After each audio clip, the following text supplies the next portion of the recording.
Olá, boa noite, bem-vindos ao Jornal Principal. A seguir, veja os destaques.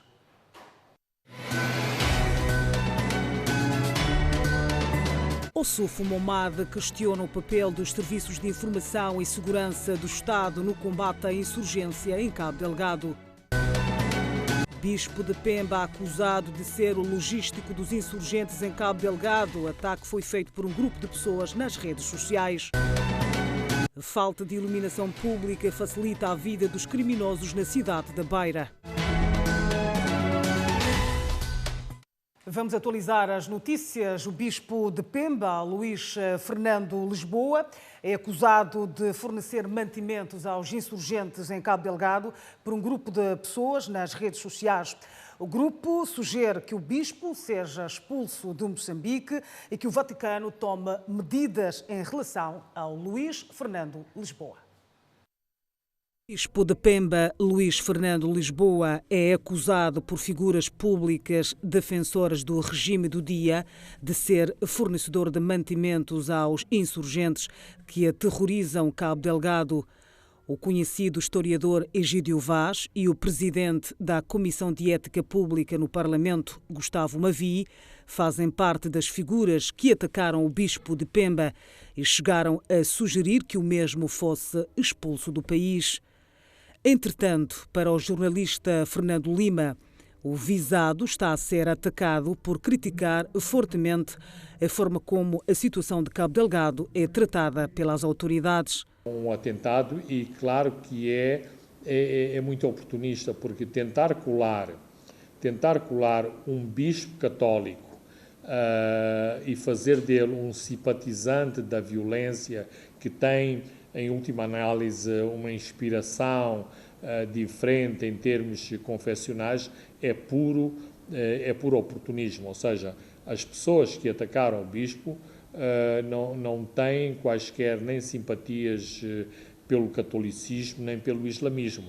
Pura e simplesmente odeiam a forma como o bispo fala da situação de Cabo Delgado e pensam que, dizendo o que dizem, publicando e fazendo publicar o que fazem publicar, que o bispo se sentirá intimidado, inclusivamente sugerindo que ele pode ser expulso de Moçambique. Fernando Lima diz ainda que este grupo de pessoas que têm incitado a violência e destilado ódio nas redes sociais o fazem porque se sentem protegidos.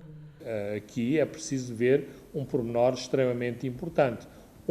As pessoas que fazem estes ataques estão perfeitamente sob controle de uma determinada força política, portanto, se fazem estes ataques é porque pelo menos gozam do beneplácito, gozam da complacência para fazer estes ataques e, portanto, há forças políticas em Moçambique que se beneficiam e que pensam que se estão a beneficiar deste clima de intimidação contra o bispo de Pemba. Lima diz ainda que estas figuras fazem parte de uma máquina muito bem montada para descredibilizar quem tem opinião diferente e, no fim do dia, é premiada pelo trabalho que fazem. As pessoas que assim falam e que assim agem pensam que o podem fazer impunemente e que ninguém vai agir sobre eles. Ora, por exemplo, se uma pessoa escreve livremente no Facebook tudo o que lhe vem à cabeça sobre o bispo e no dia seguinte tem um presente de ser promovido a uma comissão de ética do Estado, ora, nem mais. Eu tenho é que todos os dias escrever muito mais artigos contundentes no Facebook, atacar A, B e C, porque certamente que a minha recompensa será ainda muito maior. Quem sabe um cargo de embaixador, um cargo de vice-ministro. Portanto, é nesta conjuntura que estamos a atuar, que estamos a viver. As pessoas que fazem estes ataques, que incitam ao ódio, sistematicamente acabam por, no dia seguinte, serem promovidos a cargos de relevo no aparelho de Estado. Refira-se que algumas figuras do país consideram este grupo de pessoas como uma máfia de contra-informação. O líder da Renamo, Ossufo Momad, questiona o papel do CISE no combate à insurgência em Cabo Delgado e diz que o governo deve explicações aos moçambicanos. A insurgência em Cabo Delgado é um dos maiores problemas que o país enfrenta atualmente. A situação parece estar a fugir do controle das autoridades e a situação humanitária para os deslocados internos está a complicar-se. Entretanto, para o presidente da Renamo, Ossufo Momad, é preciso conhecer e mostrar o rosto daqueles que estão por detrás dos ataques armados e explicar aos moçambicanos sobre o que se passa. Ao avaliar a situação em Cabo Delgado, Momad considera que o governo moçambicano não está a cumprir com a sua obrigação. É um pouco difícil. A situação em Cabo Delgado primeiro tinha de ter rostos. Não temos serviços em Moçambique. Qual é o papel dos serviços de informação e segurança do Estado? Questiona Momad, acrescentando que nós não podemos combater um inimigo invisível. É preciso conhecer o rosto daquela situação. Mas até aqui não temos isso. E muitas vezes, quando os jornalistas tentam dizer a verdade daquilo que está a acontecer, são ameaçados, detidos, até desaparecem. O líder da Renamo afirma ainda que hoje temos centenas de deslocados, mas antes diziam que a situação estava controlada. Neste momento, temos acompanhado que as forças de defesa e segurança bateram tantos, números exagerados. Mas o que queremos não são os números, queremos uma solução que traga um bom ambiente para que as pessoas voltem para as suas aldeias e suas vilas. A ativista social Fátima Mimbir diz que menção do ex-presidente Armando Guebuza como réu num tribunal de Londres é oportunidade para o ex-presidente esclarecer os contornos da contratação das dívidas ocultas. A ativista social Fátima Mimbir, esta é uma boa oportunidade para o estadista explicar os contornos das chamadas dívidas ocultas. Se ele sabia que havia esta negociação, então ele tem aqui a oportunidade de explicar o que correu mal. Por que o dinheiro que foi solicitado não chegou? Por que hoje nós estamos endividados por causa de dinheiro que nunca vimos a cor? Inclusive, fala-se aqui do investimento de 500 milhões por aí que foi para o setor da defesa. A pergunta que colocamos é: onde é que estão as evidências desse financiamento? Nós vemos hoje os nossos irmãos militares em Cabo Delgado a morrerem, parecem pintainhos. Não têm capacetes, não têm uma farda que lhes proteja.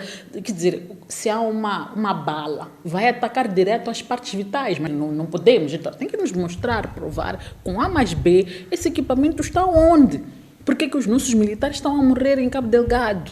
Por que há esta assimetria de poder, se posso assim dizer, do ponto de vista de meios em que parece que os terroristas têm meios mais sofisticados que o Estado. Entretanto, nós enterramos 500 milhões de dólares que nos criaram uma dívida. Então, que nos venham mostrar. Portanto, Mimbir diz ainda que deve ser explicado se houve conspiração contra o Estado moçambicano ou não.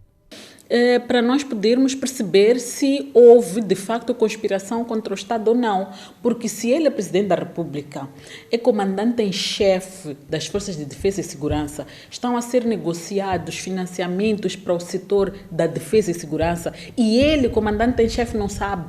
Então conspiraram contra o Estado e ele tem de dizer se realmente houve conspiração ou não. E questiona o fato do processo não estar a correr em Moçambique, apesar de já haver detidos. E a parte que mais preocupa neste momento é por que o processo em Moçambique não anda.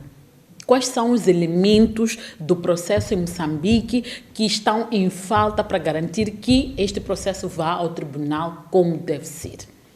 Porque só com o processo a correr é que nós vamos perceber exatamente o que aconteceu. Estamos à espera do quê? Estamos à espera de Manuel Chang voltar? Não há possibilidade do processo, se há provas de que as pessoas que estão detidas hoje, de facto, têm culpas. Por que não se avança com esses enquanto se espera que se resolva o assunto de Manuel Chang? Por que precisamos de ter todos eles juntos? Portanto, já temos muitas evidências que vieram de Londres agora com esse processo que o Bustani meteu no Tribunal de Londres, que ele perdeu. Desde que foi despoletado o caso das dívidas odiosas, o país mergulhou numa crise econômica sem precedentes. Um guarda de uma estância turística escapa à morte a Catana, no distrito de Vilanculos, na província de Inhambane. A insegurança está cada vez patente nas estâncias turísticas do distrito de Vilanculo, na parte setentrional de Inhambane. Este homem na imagem é um dos guardas de uma estância turística e esteve entre a vida e a morte. Aliás, os ferimentos no corpo denunciam um atentado. É resultado de vários golpes de katana. A vítima conta como tudo aconteceu.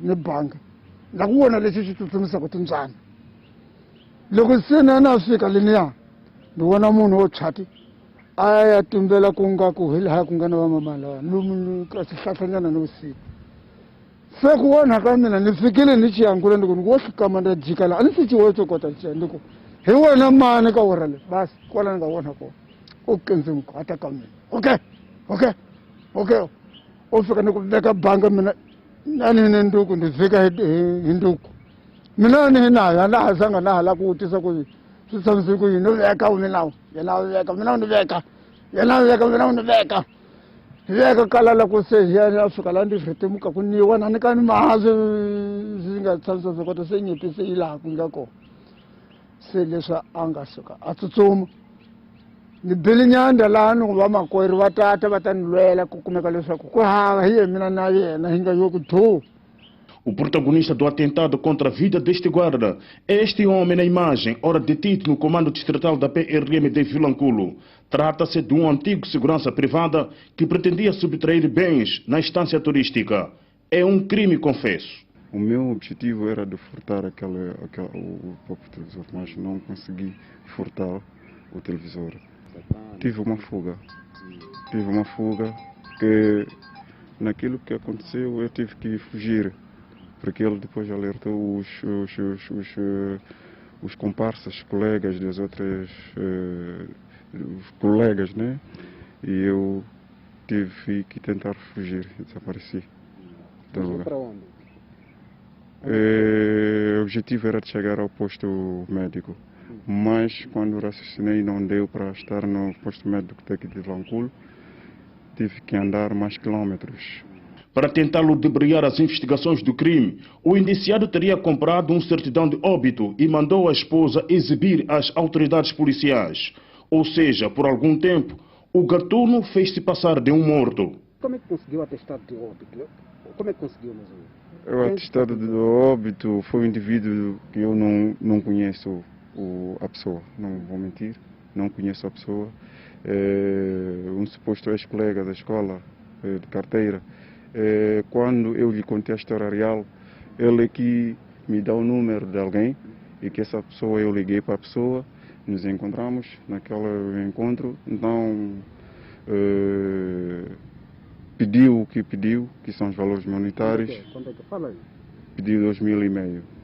Sim, naquele pedido dele e trouxe-me o documento, mas não era o documento ideal.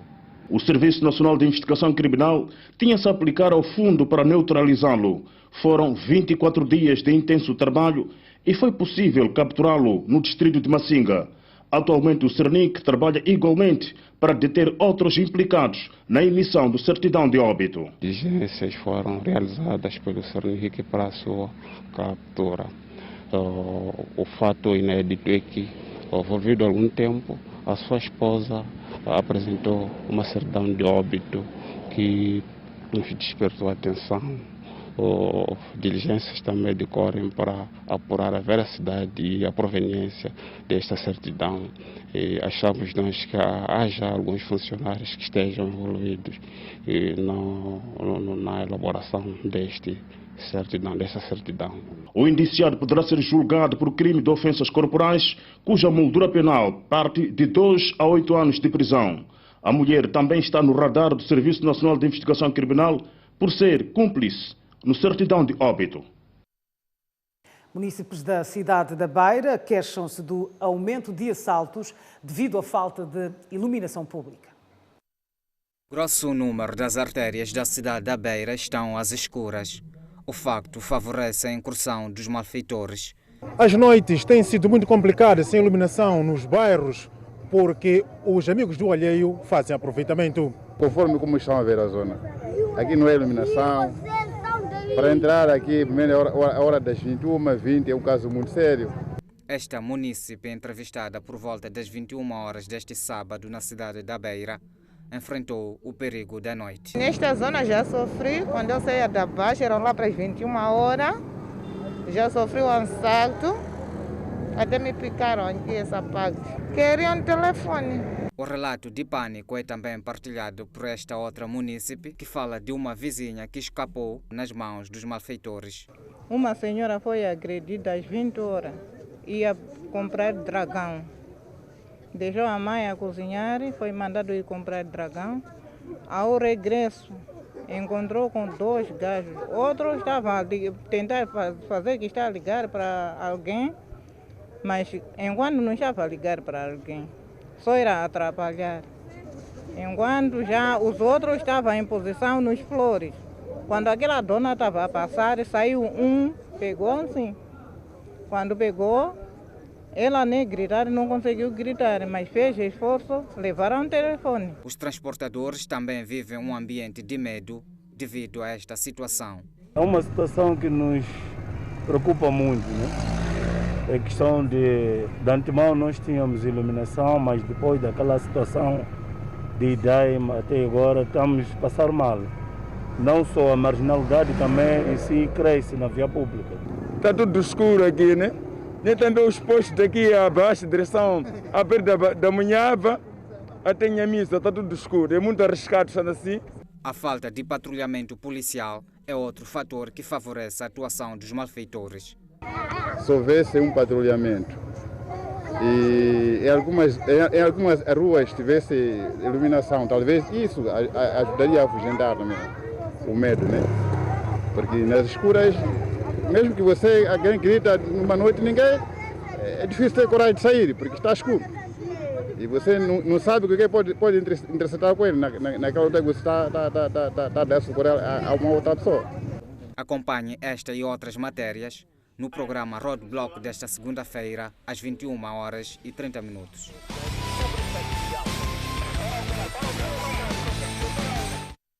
A venda de um imóvel familiar gera conflito entre madrasta e enteados na província de Inhambane.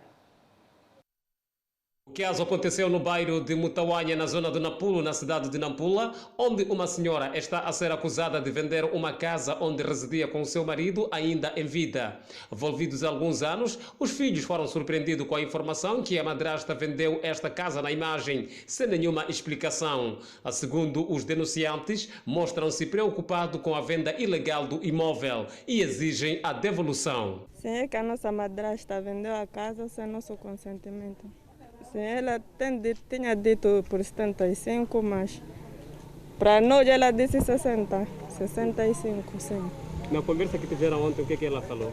Não, ela ainda não chegamos no telefone, fala-se que... Sim, ela sempre fala assim mesmo. Fala o quê? Queremos ver. Sim, ela sempre nos insulta. Ontem, quando ela ligou para nós, ligou para mim, pessoalmente, começou a falar que vai fugir, sei lá, porque nós queremos nosso terreno. Fechar a casa. É que nossa madrasta vendeu nossa casa. O preço nós não sabemos, o comprador não conhecemos e ela, quando estava a vender, não cooperou conosco, não nos informou nada. Então nós o que queremos é saber o que está em causa. E essa casa ela encontrou, era da falecida nossa mãe faleceu, nosso pai faleceu.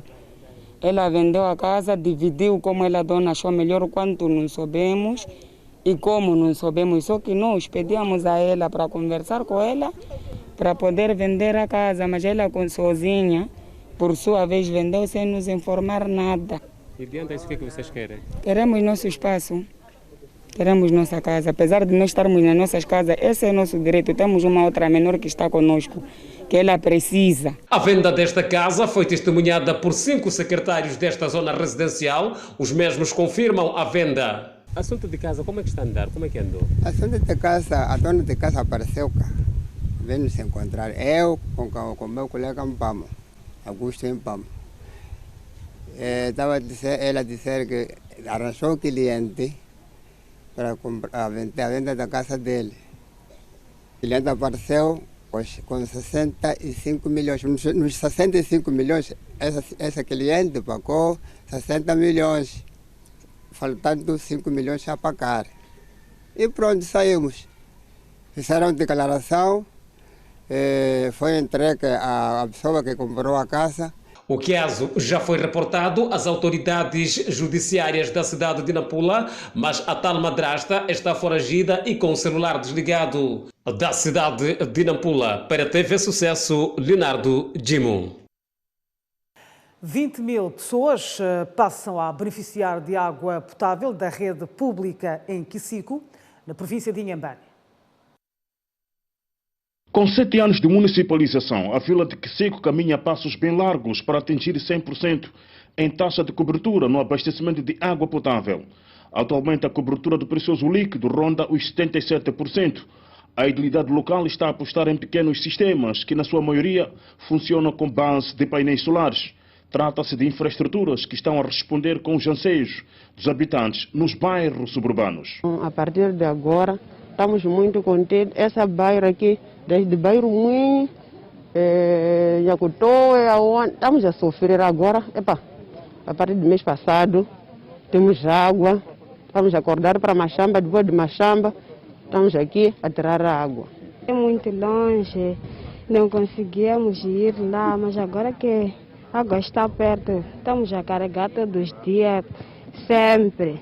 Durante os 7 anos de municipalização, foram construídos 8 pequenos sistemas de abastecimento de precioso líquido, avaliados em pouco mais de 6 milhões de meticais, fundos do Conselho Autárquico Local e parceiros.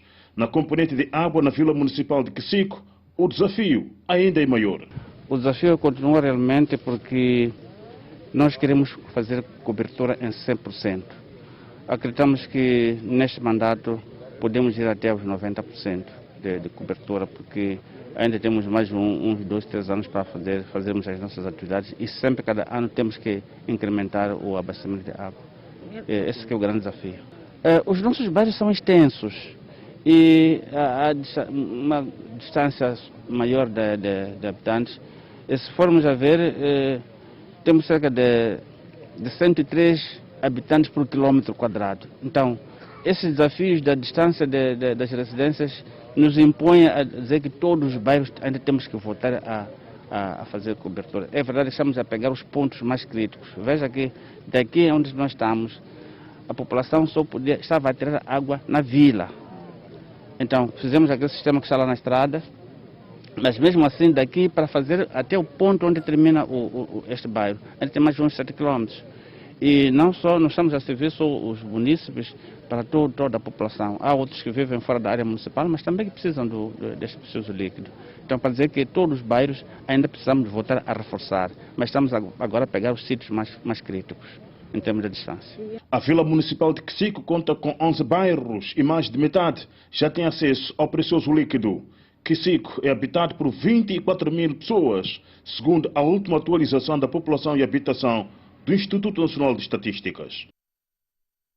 Autoridades da autarquia de Chibuto alojam mais de 700 vendedores informais em diferentes mercados.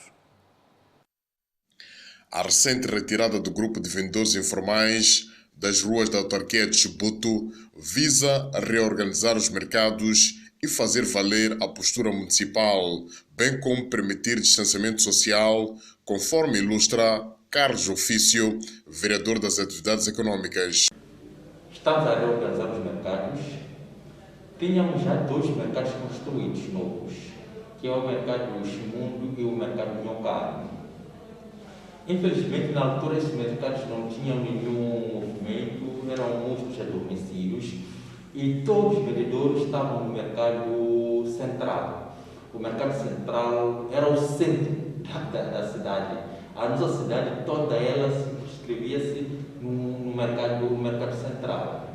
Então, neste momento, decretou-se o estado de emergência, tivemos a necessidade, por força já da lei, de descongestionar o mercado. Obrigada pela audiência. Voltamos a ver amanhã. Boa noite e bom domingo.